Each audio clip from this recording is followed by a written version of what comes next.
Hello everyone, this is me, Ewaenruwa Nomaren, and this is my channel, It Pays to Fear God. This is where we learn about God, His beloved Son, Jesus Christ, and their kingdom purpose, the three most important subjects that we can ever learn about, talk about, or discuss in the entire Holy Bible, according to John chapter 17, verse 3. Today, I have prepared a very interesting subject for you viewers, and that subject is captioned, Should You Get Married? However, before I get into that, I once again have a tune that some of us might enjoy.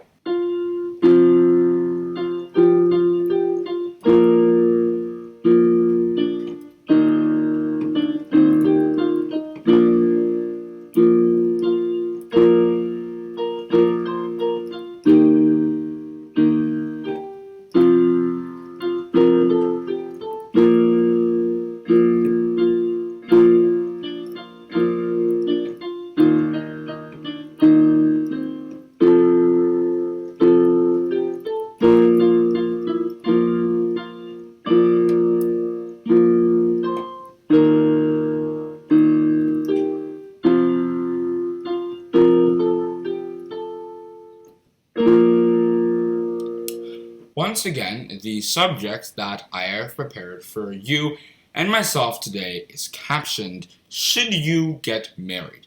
From ages 17 to 30, when we're still bachelors, we're considering whether we want to marry or not, and if the answer to that question is yes, who exactly we want to be engaged with. It's a universal practice. Whether you like it or not, you're going to spend some years considering that idea because it's a permanent decision. When you step into it, the whole idea is for you to remain in it. However, it's important that we keep it with its origin because we play by the rules. The same goes with when we're playing chess, for example. If we want to enjoy playing chess, we don't cheat. We stay within the rules. That's what expertise is, and that's what makes all games fun. It's not just chess. It makes everything that we do fun. And marriage has its rules, like pretty much everything else.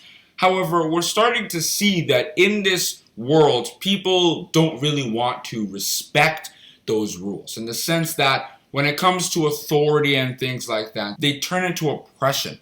However, when it comes to workplaces, there's still authority because it's a major principle to the success of the economy, to the success of all kinds of systems in this world. So what I want to talk to you guys about today is the fact that marriage is no different. Just as how workers or employees have to obey their employers, respect them, give them that respect that, okay, now that you employed me, I have to do your bidding and I have to respect you generally. And with all the other systems that we currently have in this world, in marriage, there has to be a pilot and a co-pilot. There has to be a driver and there has to be a passenger. It's a common analogy in my videos. And it's not just about talk. When God instituted the idea of marriage in heaven, not earth, remember, everything that we use today, leadership, institutions like that, didn't start here actually. They started in the heavenly realm. And when he brought it to this world, it was the same idea, which is what inspired him in Genesis chapter 2, verse 24, saying, Therefore shall a man leave his father and his mother, and cleave unto his wife, and they shall be one flesh. And Jesus Christ also repeating this in Matthew chapter 19, verse 8, had used it to explain the fact that God, when he instituted the idea of marriage, didn't have adultery, fornication, divorce, anything like that tweaks the idea of marriage. It was supposed to be a relationship that somebody, or generally an entity, has with another. And the relationship that God had with Jesus Christ was pretty much no different.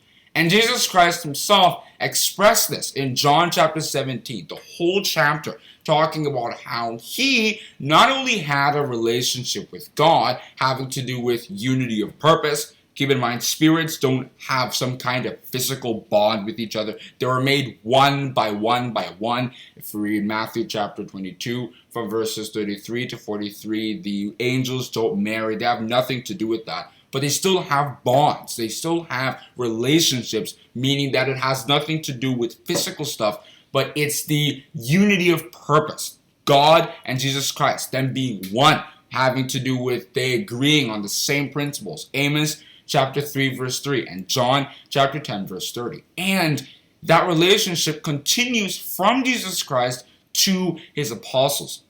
And this was expressed in Revelation chapter 14 from verses 1 to 5, specifically in those verses 4 and 5, where it states, "These are they which were not defiled with woman, for they are virgins. These are they which follow the Lamb whithersoever he goeth.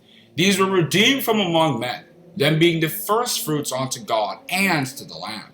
And in their mouth was found no guile, for they are without fault before the throne of God." And in that chapter 19 of Revelation, in verses 6 to 8, it was also expressed there, the marriage of the Lamb, saying, "And I heard as it were the voice of a great multitude, and as the voice of many waters, and as the voice of mighty thundering, saying, Alleluia, for the Lord God omnipotent reigneth. Let us be glad and rejoice. Let us give honor unto him.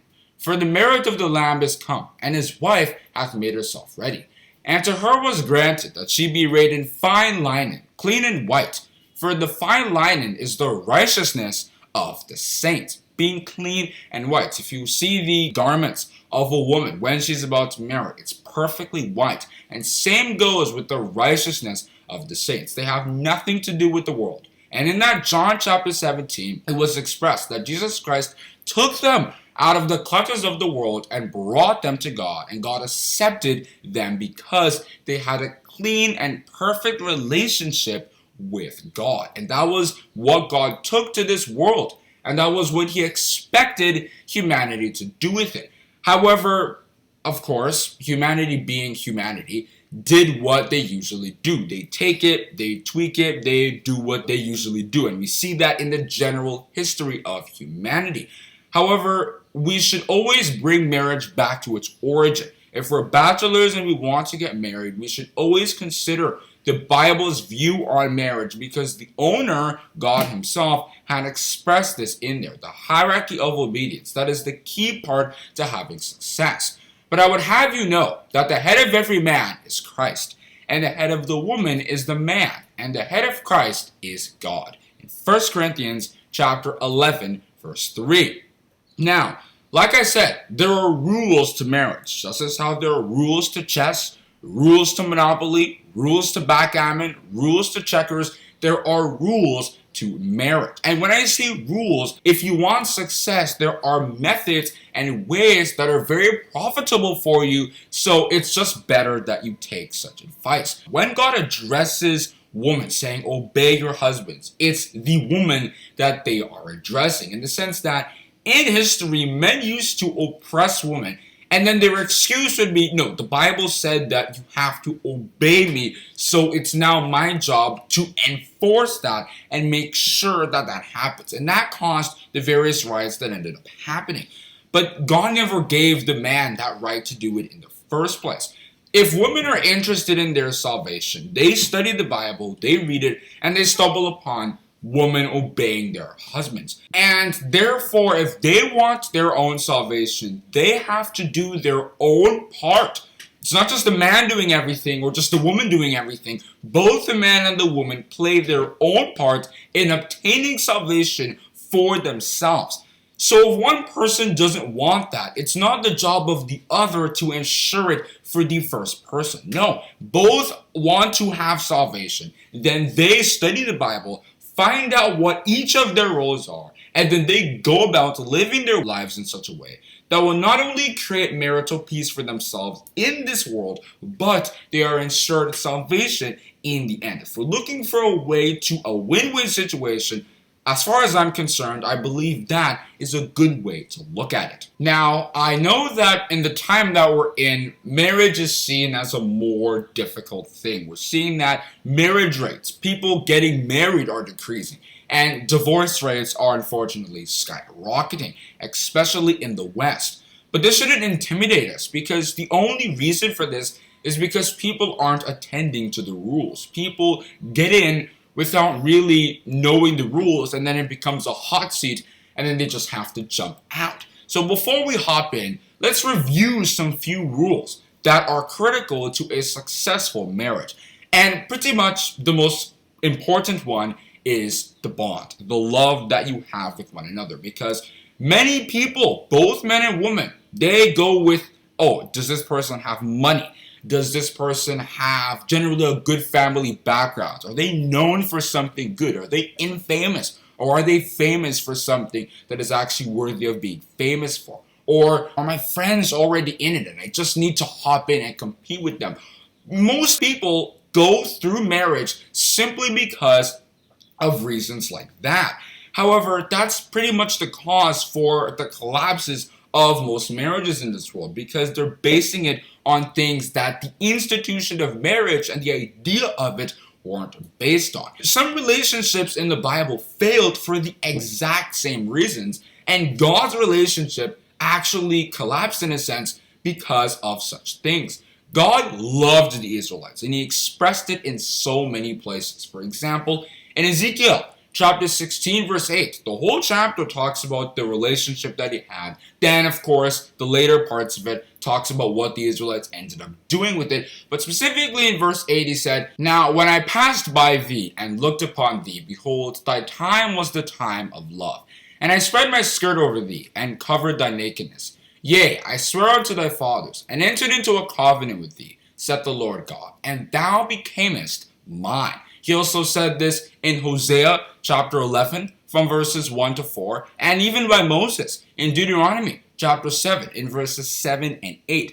His love was obvious, which is why he not only preferred them to other nations, but even promised them that they would be a peculiar treasure unto him. "Ye have seen what I did unto the Egyptians, and how I bare you on eagle's wings, and brought you unto myself. Now therefore, if you will obey my voice, indeed, and keep my covenant, then ye shall be a peculiar treasure unto me above all people, for all the earth is mine." And also, when the Israelites had responded to God's love in the bad way, you could also see how God felt about them. In Jeremiah, for example, in chapter 2, in verses 2 and 3, where it stated, "I remember thee, the kindness of thy youth, the love of thine espousals, when thou wentest after me in the wilderness, in a land that was not sown. Israel was holiness unto the Lord, and the firstfruits of his increase. All that devour him shall offend. Evil shall come upon them, saith the Lord."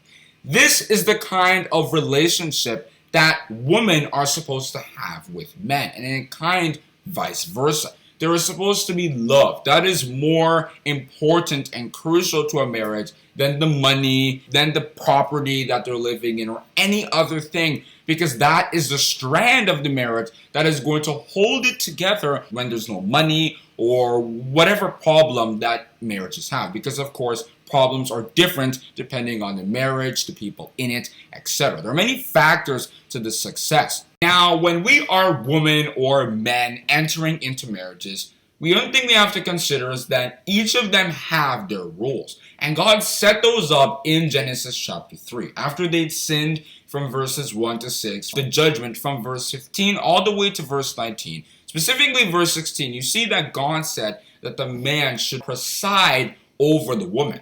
And that's not a law we can change. Whether it's through the government, whether it's through our own hearts, that's a rule that must stand. If we don't want it to stand, then what we see in the world is going to occur. So if we want success and peace, then that is one of the most important rules that we have to consider. There's a story that captures this very well in 1 Samuel chapter 8 from verses 1 to 8.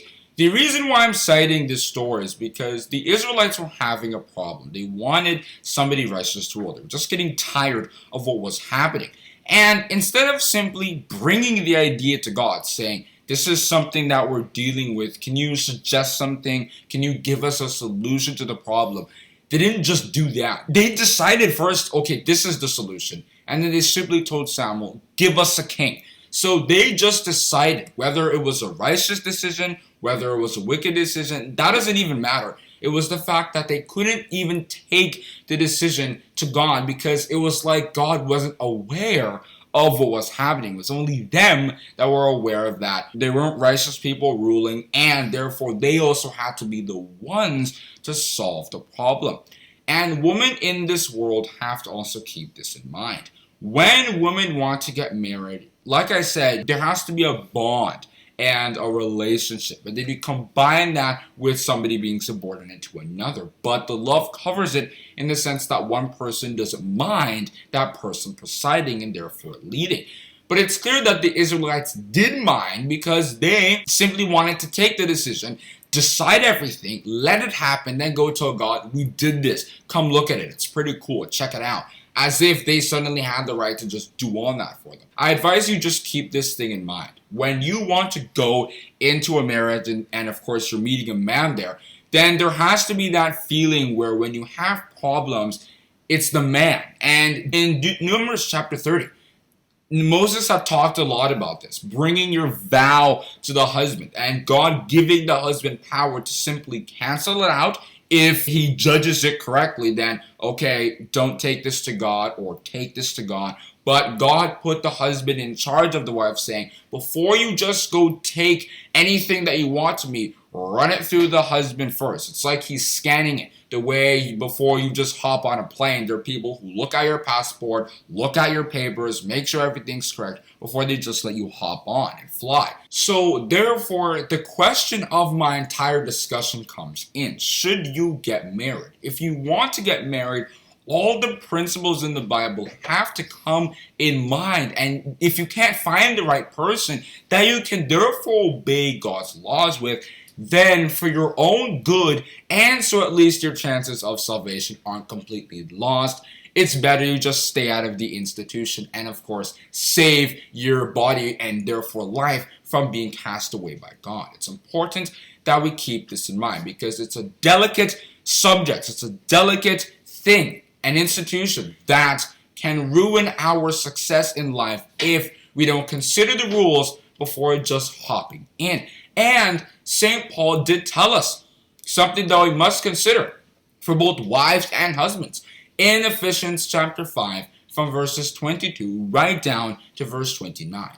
In verses 22 and 24, St. Paul advised the woman that they obey their husbands in everything. Now, St. Paul didn't mean this as some rule, as if you have to do it. In the sense that it's advice. He knew the rules. Though he wasn't married, he knew the rules of marriage. He expressed this in 1 Corinthians chapter 7 from verses 1 to 16, where he advised people in the light of, if you know yourself that you're not very tolerant, then just don't get married. So he just told you, consider it, think through it, before you just go ahead and hop in. And that was what St. Paul was advising people in Ephesians chapter 5 from verses 22 to 29. And it's not just the wives, because I've been pretty much talking about them this whole time. The men also have to play a role. Because the women, their role is to be submissive, being submissive requires a cover. Same goes with how the Israelites, if they were submissive, God would have protected them. He would have given them the necessary space, resources, etc., to continue doing that. And he has promised that to his righteous ones. Therefore, men have to step up. They have to take the courage to provide a canopy. That's why people who can't provide for themselves, it's better you establish yourself first before getting married, because usually people run away from marriage once it's hard for them to establish themselves. Therefore, it's important that we keep all of this in mind. And St. Paul also said that if we are men and we want to get married, we have to know that we have to be responsible. An effeminate man, somebody who doesn't really act like a man, in the sense that he is more womanish in that sense, will not inherit the kingdom of God, because men were created to take responsibility for themselves, like the way God takes responsibility for his principles. He doesn't change from them. Malachi chapter 3 verse 6. And because we were created in his image, Genesis chapter 1 verse 26, he expects men to do the same. And in Titus chapter 2 and verses 2 and 6, St. Paul advised us. And some men have taken this to the extent that now they see that, okay, I've got to take care of my wives. Then before you know it, it moves to oppression. Now, if their wives don't do their bidding, then it all becomes oppression and all the things that go with that. However, St. Paul, of course, also advised in Colossians chapter 3, verse 19, that marriage isn't about oppression. Husbands should not oppress their wives because that's not the idea. It's supposed to be a relationship, a bond. In 1 Peter chapter 5, verse 5, St. Peter had also advised that both ways there has to be humility, letting everyone be subject one to another. Having to do with wives, there's their own humility. They have to be submissive. They have to choose properly. But men are not just left out and take the easy way out of things. They also have to show their own humility by being tolerant, not suddenly getting offended when mistakes are made, looking for errors. That's your enemy at that point. It's supposed to be a relationship where both people are loving of each other, can tolerate each other. And that's why mistakes don't just kill the marriage. There are rocks and everything, but you gradually go through that and then you get onto a clear path. I hope you now understand what it means to get married, the idea of marriage, and the various parts that make it work. It's like an engine. It needs fuel. It needs air. It needs fire. It needs that sparking. And same with the idea of marriage. It doesn't just need money or maybe recommendations from people. No, it also needs the love.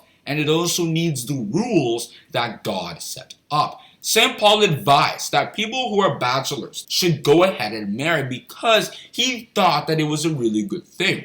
I will therefore that the younger woman marry, bear children, guide the house, give none occasion to the adversary to speak reproachfully, as he stated in 1 Timothy chapter 5, verse 14. It's a blessing to be married. It's a blessing to have that relationship with somebody else. Whoso findeth a wife findeth a good thing, and obtaineth favor from the Lord. King Solomon stated this, the guy with many wives, in Proverbs chapter 18, verse 22.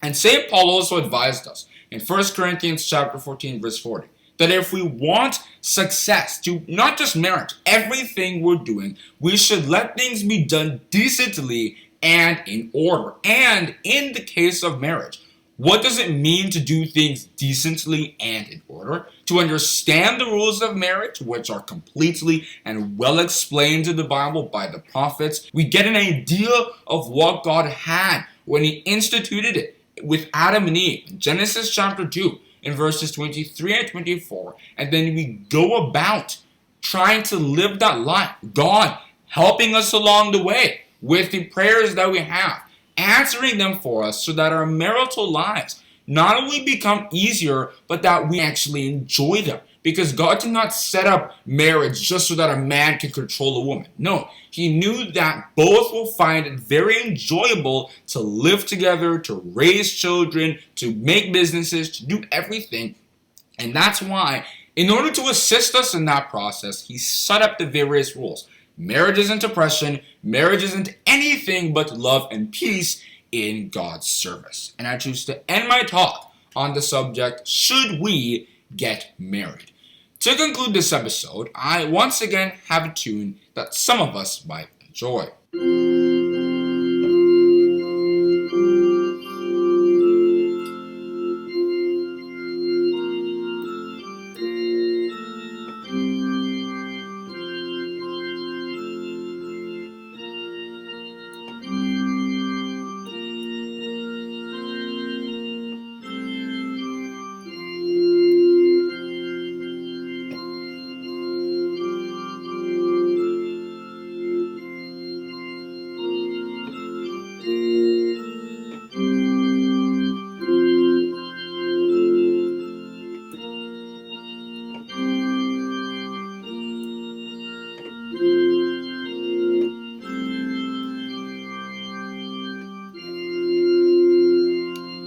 Hope you enjoyed this video. Hope you learned something. Most importantly, please try to subscribe and share this video. And if you have any questions about this topic, please try to drop them in the comments, and we'll try to be as frequent and updated as possible. Because this topic is extremely crucial to our success and marital peace in this world. And if we want to be blessed by God, it's very good that before we step in, we always try to be careful with who we choose and pray for God to guide us so that we can meet the right person and therefore get blessings both in marriage and outside it that come with it. Good luck to all of you viewers.